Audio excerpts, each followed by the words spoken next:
Bueno, creo que ya empezó a grabar.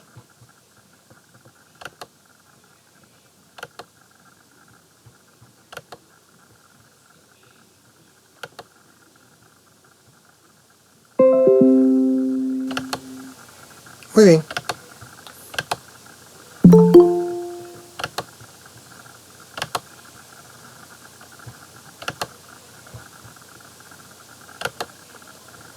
Bueno, la idea de... Si ven la pantalla, ¿sí?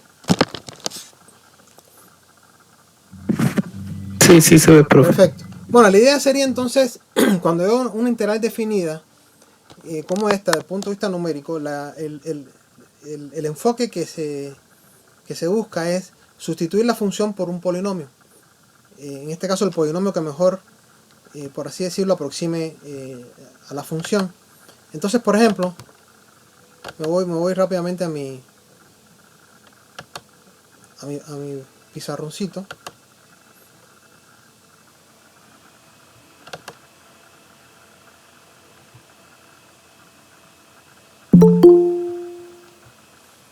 O sea, aquí voy a borrar todo esto. O sea, el enfoque, por eso uno, cuando vemos estas integrales hablan de cuadraturas. Las cuadraturas, básicamente, la idea es aproximar la función a un tipo de polinomio, determinado polinomio, por ejemplo, y de esa forma entonces aparece una expresión que depende de los puntos interiores de la rejilla que yo esté trabajando. O sea, por ejemplo, si yo tengo, digamos, una función que va de intervalo A al intervalo B, ¿no? Una cierta función. Bueno, aquí por ejemplo yo podría entonces decir, ok, yo voy a aproximar la función mía como una función lineal. Y entonces si yo conozco el punto A y el punto B, puedo tener una... y los valores de la función en A y en B, respectivamente, puedo tener una aproximación a la integral que sería el área bajo esta curva. Entonces, bueno, hay cierto grado de error a la hora de si yo aproximo una función a, por ejemplo, a un polinomio de grado 1 en este caso, pero obviamente mientras más se aproxime la función o mientras más pequeños sean los intervalos que yo voy, los subintervalos por así decirlo, más cercana va a ser en este caso la aproximación. Por ejemplo, cuando usted calcula la integral de Riemann que usted calcula en cálculo integral, ¿no? O sea, ¿cómo usted aproxima esto, no? O sea, usted, bueno, esto aquí aparece un límite, ¿no? Un límite que se calcula para, en este caso, valores del intervalo cada vez más pequeños, y lo que usted hace es entonces multiplicar la función.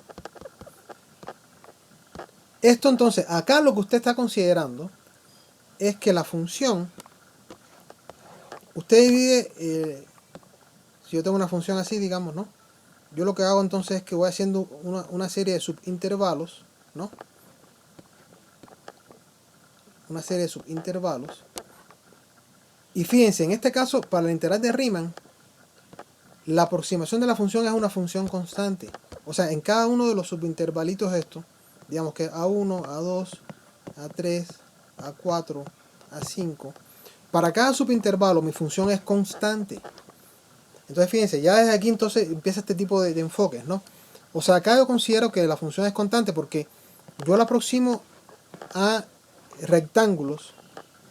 Entonces el área, voy sumando el área bajo estos rectángulos. Entonces aquí yo estoy considerando que la función es constante. Ahora, sería más exacta el valor de la integral si yo en lugar de...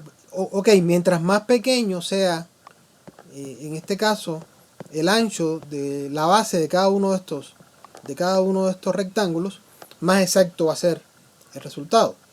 Ahora, supongamos que en lugar de aproximar esto como una función constante, o sea, aquí la función es una función constante. La función es constante. Ahora, yo podría entonces decir, ok, voy a ser un poco más exacto. Voy a ser un poco más exacto, ¿no? Y aquí se me apareció esta regla, déjame quitarla. si yo voy a ser un poco más exacto, ¿qué podría considerar? Podría considerar que en lugar de ser constante, yo lo aproximo como una recta, ¿no? Entonces, por ejemplo, podría tener esto, ¿no? Entonces, ok, tengo mi función y digo, bueno, aquí tengo. Entonces, en lugar de considerar que sea, en este caso, bueno, voy a hacer una función un poco más, una curva un poco más marcada, ¿no? Para que se note mejor. Voy a borrar aquí. Supongamos que digo, ok, voy a seguir trabajando a ver cómo. Y bueno, tengo este intervalo, tengo este y tengo este acá.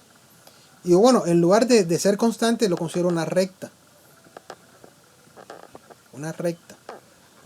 Fíjense que en este caso, al yo considerar una recta en lugar de, por ejemplo, de rectángulos, el error es mucho menor. Entonces yo tengo una recta acá y otra acá. Y entonces en cada uno de los intervalos estos, yo aproximo mi función como una recta. Pero por ir más allá de decir, ok, en lugar de ser una recta, porque si es una recta hay cierto grado de error, por eso supongamos que la función es así. Si yo la aproximo como una recta, por ejemplo, estoy viendo este intervalo. Entonces, esto que está acá es el error que yo voy a estar generando por el hecho de en lugar de tomar la curva que yo tengo originalmente, te tomé esta recta. O sea, la integral, digamos, tendría que hacer esto acá, pero tengo entonces este valor que está acá por el hecho de que tengo yo una aproximación que es un polinomio de grado 1. Bueno, obviamente mientras más pequeños sean los subintervalos, más exacto va a ser. ¿Ok? O sea, me voy entonces de una función constante a una función a considerar rectas y podría entonces seguir por ese camino y decir, ok, entonces en lugar de una recta puedo considerar, en este caso, un polinomio de grado 2, por ejemplo, ¿no? Bueno, cuando yo considero que la función es constante, que sería este caso, ¿no? O sea, yo tengo mi función de A a B y voy a considerar que es constante. Bueno, este es el área. Obviamente hay un grado de error mucho mayor. Después, si considero entonces que la función se comporta como un polinomio de grado 1, o sea, una recta, va a ser un poco más exacto, obviamente, ¿no? Porque entonces sería así, ¿no? Sería así. Bueno, aquí yo necesito 2 puntos.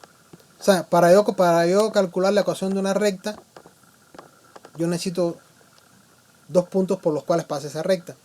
En el caso que la función era constante, yo nada más necesitaba un punto intermedio, ¿no? Básicamente, ¿no? Un punto intermedio. Un punto intermedio me definía entonces a mí una función constante. Aquí voy a considerar que es una recta. Y si hubiera considerado, por ejemplo, un polinomio de grado 2, o sea, una función cuadrática, entonces esto hubiera sido más exacto. Yo con 3 puntos, ¿no? A, B y C, ¿no? Podría haber calculado perfectamente una curva que coincida con la función, o mucho más cercana a la función, entonces en ese intervalo. O sea que las cuadraturas, como nosotros las llamamos, básicamente son el resultado de considerar cierto tipo de aproximación a la hora de, en este caso, para las funciones que vamos a estar integrando, ¿no? Entonces esa es la idea subyacente sobre todo esto. Les digo esto porque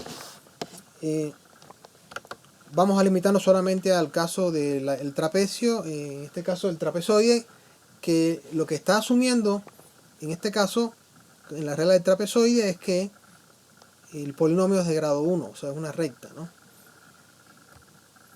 O sea que lo que haría entonces es que asumir que en un intervalo de A a B, mi función se comporta como una recta, aproximarla como una función lineal, y si yo entonces sustituyo en la integral la ecuación para una recta, en este caso que pasa por el punto A y B, y que toma el valor FA en A y FB en B, tendría entonces la ecuación de la recta.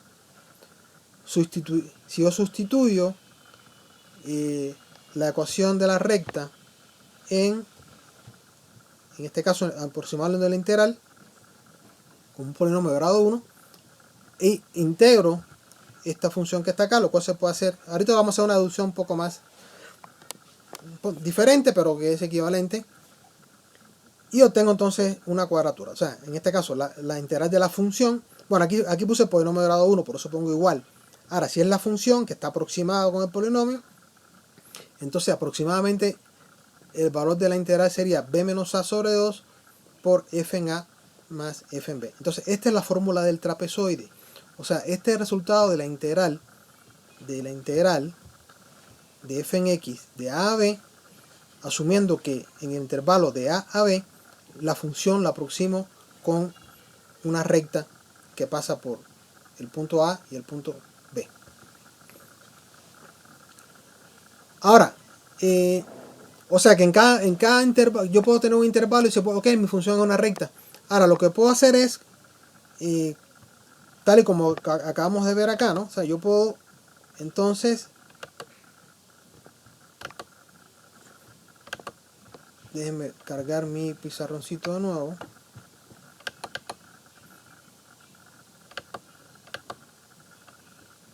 Lo que puedo hacer entonces es decir, ok, lo que voy a hacer es subdividir.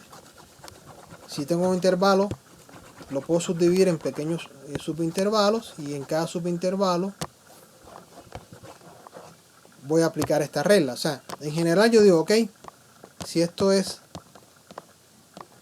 yo aproximo esto como una recta, ¿no? Pues no me grado 1, entonces esto de forma aproximada, aquí sería aproximado. O sea, esto aproximadamente sería entonces polinomio de grado 1,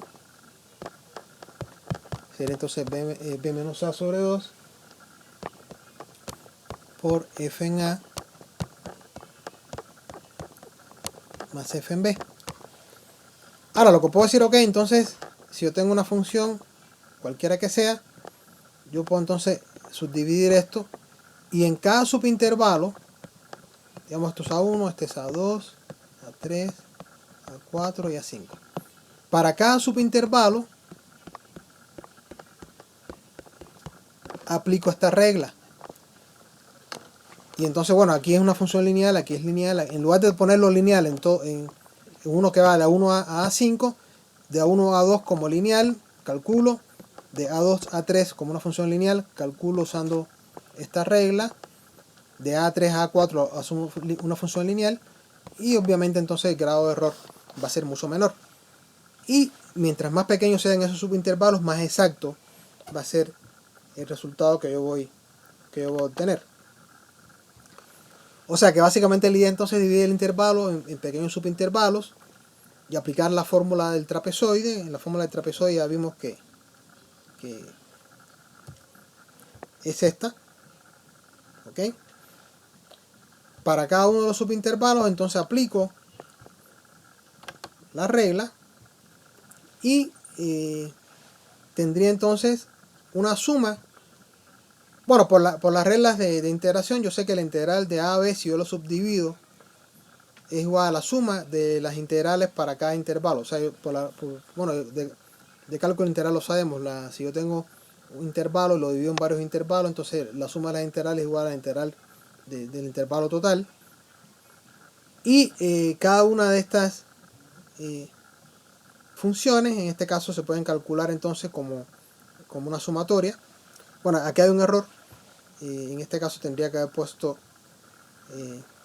bueno, aquí realmente, y lo voy a rectificar antes de mandárselo, ¿no? Bueno, aquí básicamente lo que hay que estar atento es que la integral de a a b es igual entonces a la suma de las integrales en cada uno de los subintervalos.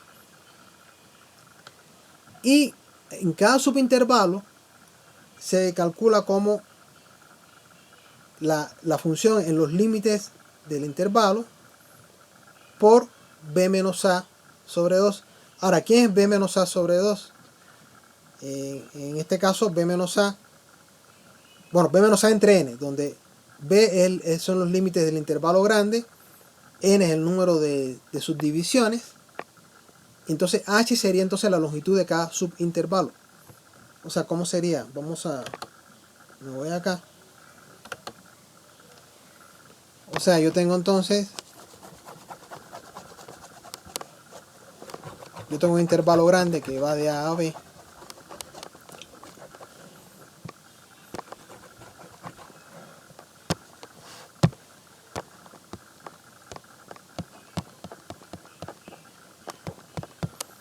Y entonces esta es la suma de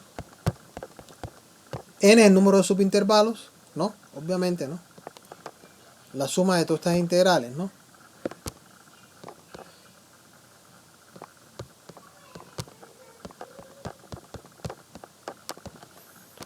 Entonces yo tengo, por ejemplo, un intervalo que va de A a B, ¿no?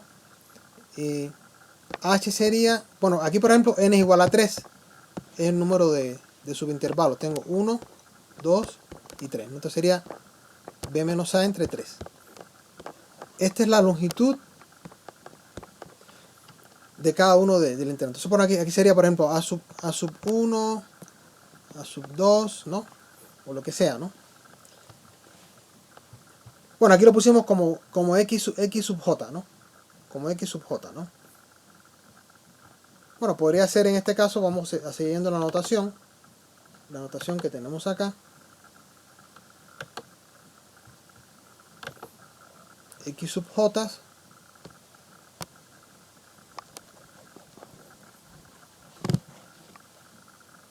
sería X sub J, X sub 1, X sub 2 y X sub 3, ¿no? Básicamente sería entonces la notación. Bueno, igual siguiendo la notación vamos a poner xj menos 1, xj menos 1 a xj, ¿no?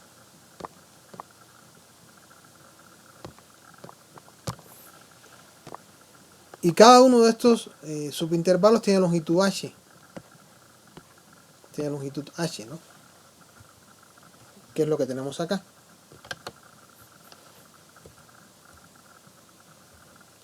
O sea, sería entonces h sobre 2, que es b menos a, ¿no?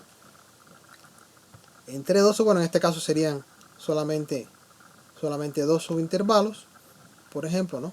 B menos a sobre 2. Esto es para cada subintervalo. O sea, en cada subintervalo tenemos h sobre 2 por f en xj menos 1 por f en xj, ¿no? Bueno, aquí tenemos un pequeño ejemplo donde se aplica la regla, ¿no? Digamos, la función f en x, en este caso es 1 sobre x, entonces la integral de 1 a 2. Bueno, esta integral se puede calcular de forma analítica como la integral de x sobre x sería el logaritmo natural de x, ¿no? Y habría que hablar entonces de 2 a 1, entonces sería el logaritmo natural de 2 menos el logaritmo natural de 1. El logaritmo natural de 1 sería igual a 0, o sea, esto me quedaría entonces el logaritmo natural de 2 como resultado, ¿no? Vamos a detallarlo un poquito más.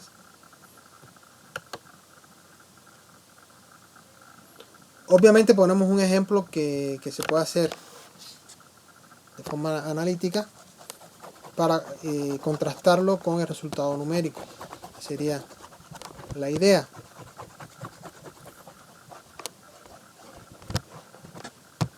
O sea, yo tengo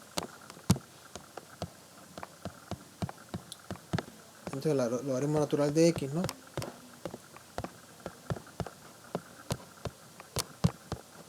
Logaritmo natural de 1 sería el logaritmo natural de 2.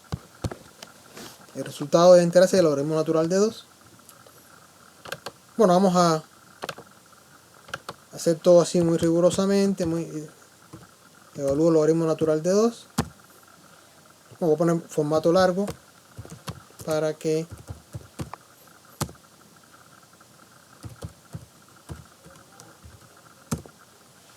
o sea, este es el resultado exacto de la integral.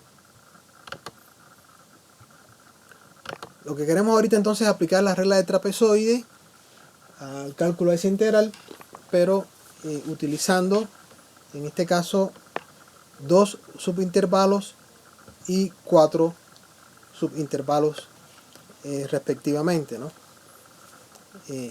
Bueno, ¿qué me dice a mí la aplicación de la regla, ¿no? Bueno, básicamente me quedaría esta sumatoria.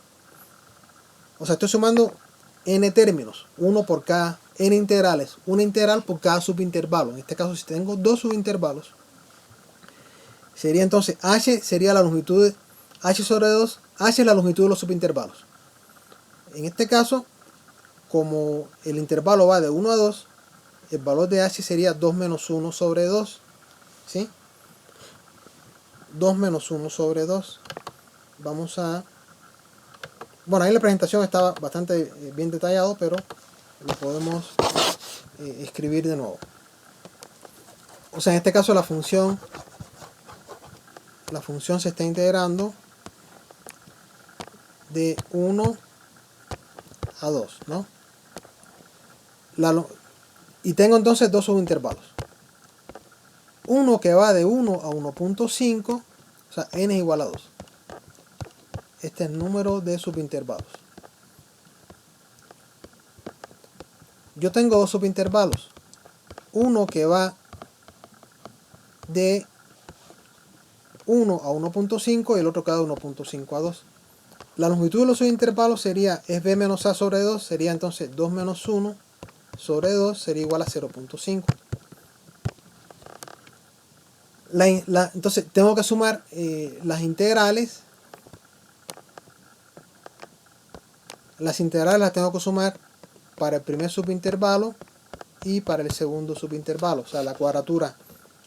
Aquí tengo entonces una aproximación lineal, tengo una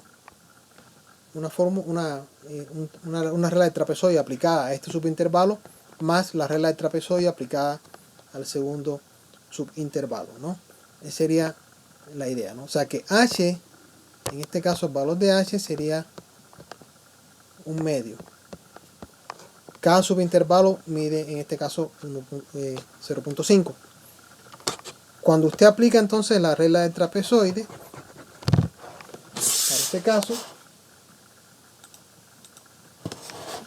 tendría entonces la sumatoria, tendría que sumar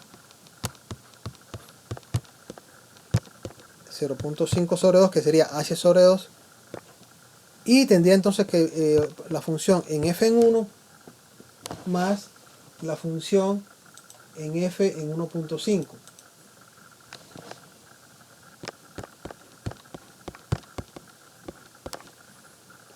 Más h sobre 2, que es 0.5 sobre 2, y la función en f en 1.5 más f en 2.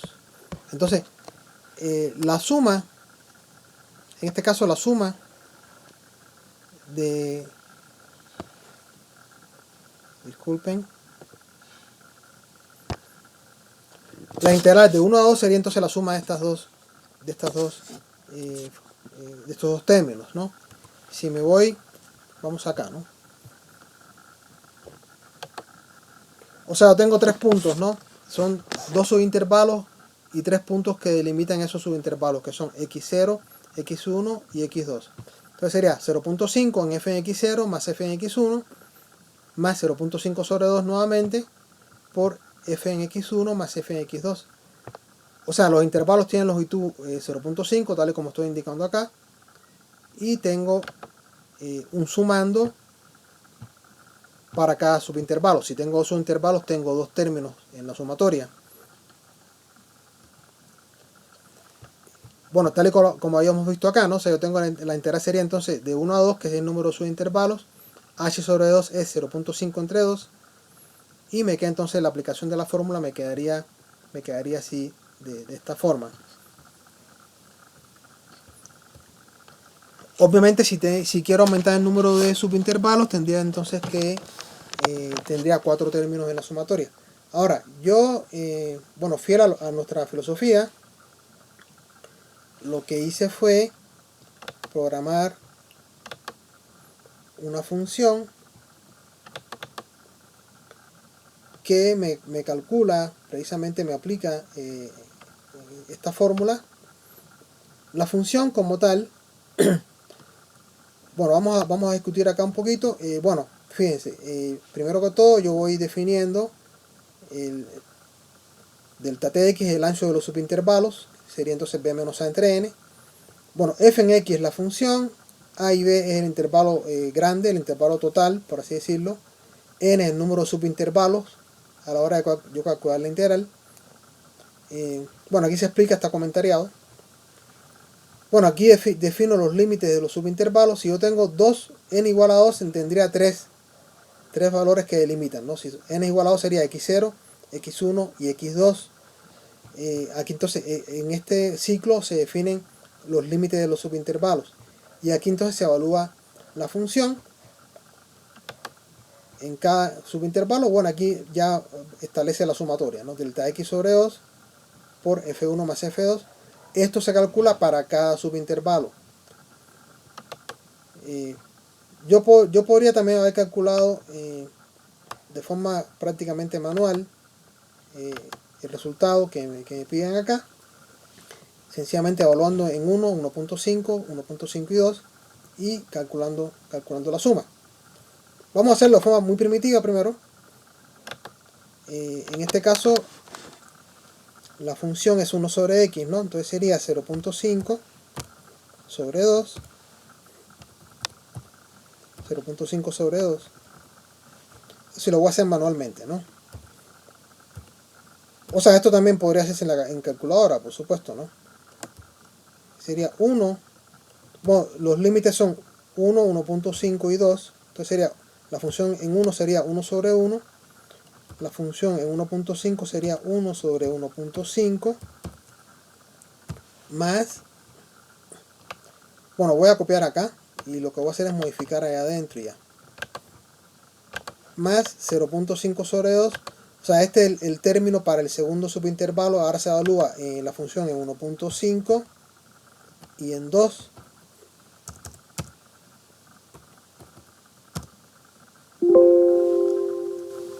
Tengo un error aquí, a ver, 0.5 entre 2 está bien, 1 sobre 1 más 1 entre 0.5 está bien.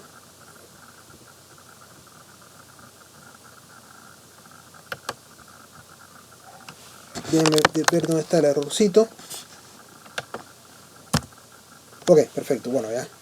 El MATLAB me lo corrigió, tenía un error acá arriba. Ya, esto está corregido. Sí, aquí me faltaba un paréntesis.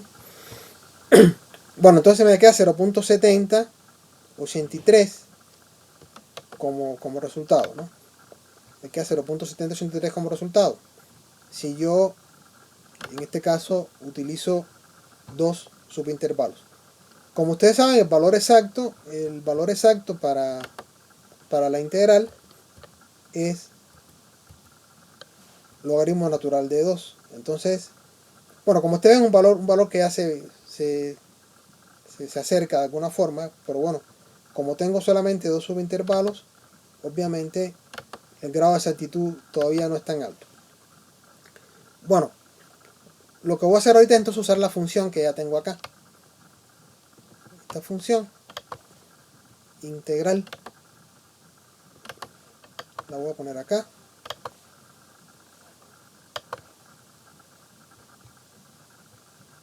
Bueno, aquí se puso lento de pronto por la grabación.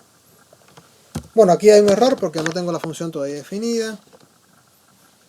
Vamos a definirla. La función es una inline function, como una función que se define en línea. En este caso es 1 sobre x. Y cuando aplico entonces, sería entonces intervalo de 1 a 2. O sea, A y B sería A sería 1, B sería 2, N número subintervalo voy a poner 2. Y bueno, aquí tengo entonces el resultado que acabo de obtener, ¿no? Que coincide con el manual, obviamente. Mientras más yo incremento, mientras más subintervalos tenga, más exacto va a ser el resultado. Ahorita voy a poner entonces, por ejemplo, si tuviera 4, si tuviera n igual a 4, si tuviera n igual a 4, vamos a hacerlo, a razonarlo rápidamente.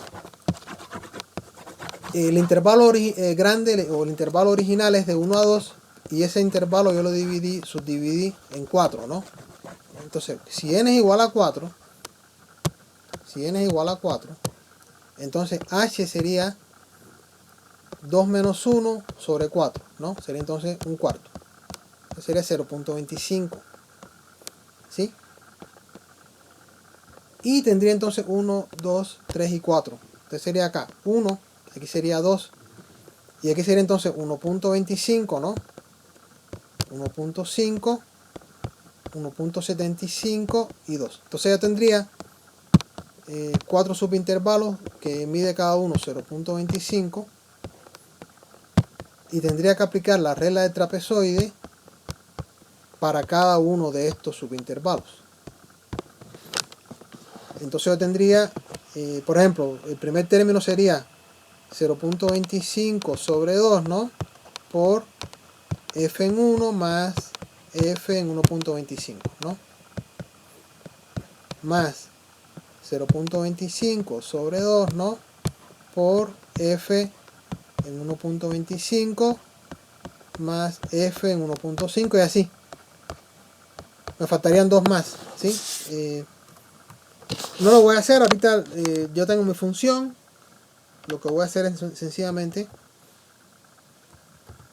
poner n igual a 4 en mi función. Y aquí va, ¿no? Fíjense que ya se acerca bastante, ¿no? Si yo pongo logaritmo natural de 2 para comparar. Bueno, hay una coincidencia de dos cifras significativas acá. Mientras más subintervalos tenga, voy a poner 8 ahorita. Aquí me voy acercando. Voy a poner 10. Y aquí consiga 3 cifras con el resultado exacto.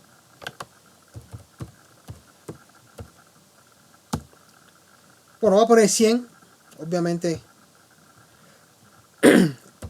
si pongo 100 subintervalos,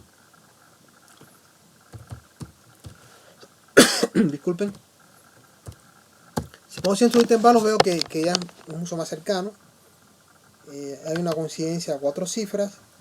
Bueno, obviamente mientras más cercano sea lo que sería el número de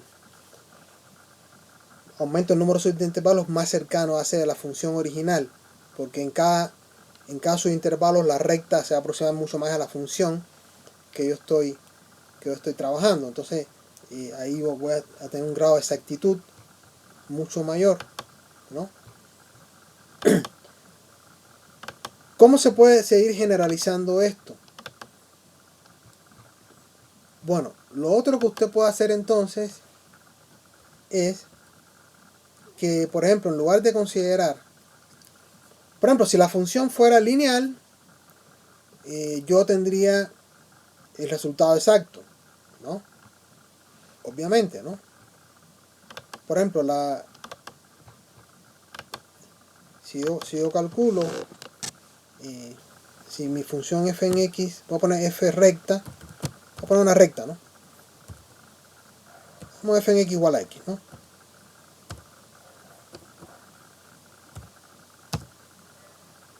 Bueno, la función, la integral de x sería x cuadrado sobre 2, ¿no? Digamos de 0 a 1. Voy a poner aquí f recta.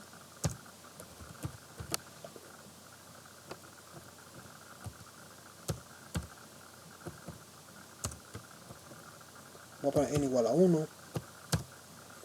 O sea, la integral, yo sé que la integral de la recta, de una recta, que sería x cuadrado sobre 2, de 0 a 1 sería un medio. Entonces, si, en este caso la cuadratura coincide con la forma de la función, la integral me da un valor exacto. Entonces, ese es el asunto, ¿no? Si ya la función que estoy considerando no es una función lineal, entonces, bueno, va a haber pequeñas diferencias. Volviendo un poco a lo que estamos platicando,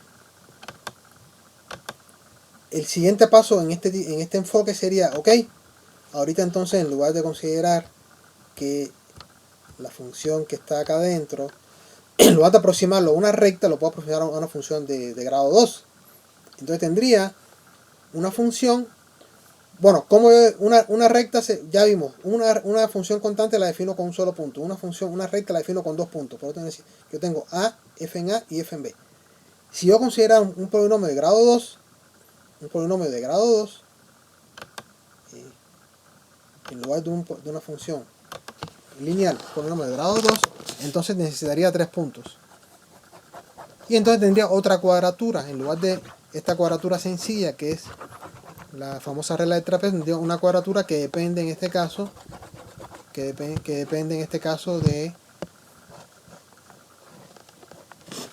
3 puntos, ¿no? Entonces esa es la diferencia con, en este caso, con este enfoque, ¿no? Por ejemplo, si yo considerara una función, tendría que ver la función en 3 puntos. La función es 3 puntos, y de igual forma, si considero, por ejemplo, funciones que están cúbicas, tendría entonces que tener 4 puntos, etcétera, ¿no? ¿Por qué? Porque es una especie de interpolación. Usted lo que hace es aproximarlo a un polinomio de cierto grado, y por lo tanto hay una interpolación en ese intervalo, y necesito entonces tener, en este caso, una recta 2 puntos para en este caso un polinomio de grado 2, o de grado 2 tendría 3 puntos, y así sucesivamente, ¿no? Pero bueno, nosotros nos vamos a quedar en este caso en el polinomio en este caso de grado 2, ¿no? Por ejemplo, si yo tuviera en este caso una aproximación como polinomio de grado 2, ¿no? De grado 2, necesitaría entonces una cuadratura que depende de la evaluación de la función en 3 puntos, ¿no? En este caso, en los puntos extremos del intervalo, y en un punto interior. O sea, de esta forma yo tengo entonces una cuadratura para a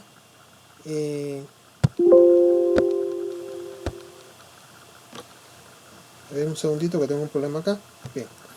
O sea, esta aproximación es cuando usted considera un polinomio de grado 2.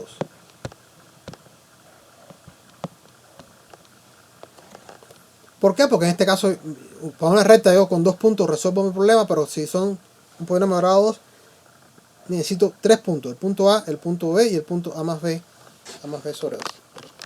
Entonces, bueno, y mientras más de mayor grado sea el polinomio que yo estoy trabajando, mayor cantidad de puntos voy a necesitar para establecer, en este caso, la cuadratura para resolver mi problema.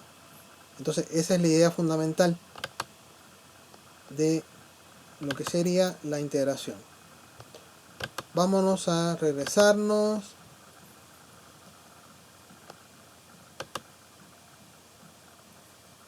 Muy bien, dudas, compañeros.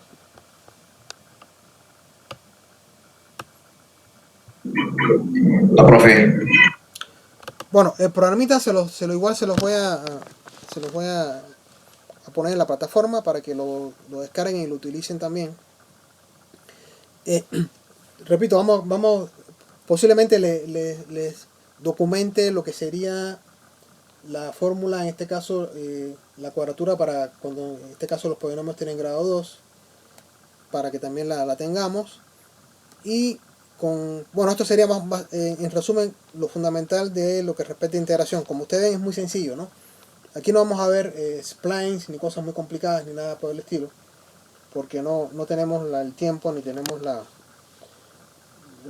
sobre todo el tiempo para dedicarle mucho más, para que estos contenidos sean mucho más complejos.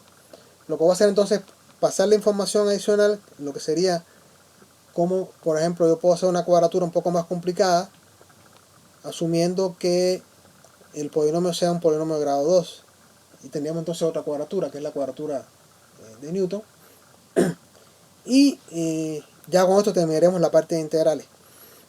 Nos resta entonces lo que sería el último tema, que es solución de ecuaciones diferenciales ordinarias por, en este caso, métodos numéricos. Aquí también, por supuesto, hay muchísima información, pero lo que vamos a limitarnos es a la método de Euler para la solución de ecuaciones diferenciales ordinarias. Y con eso terminaríamos todos los contenidos del curso.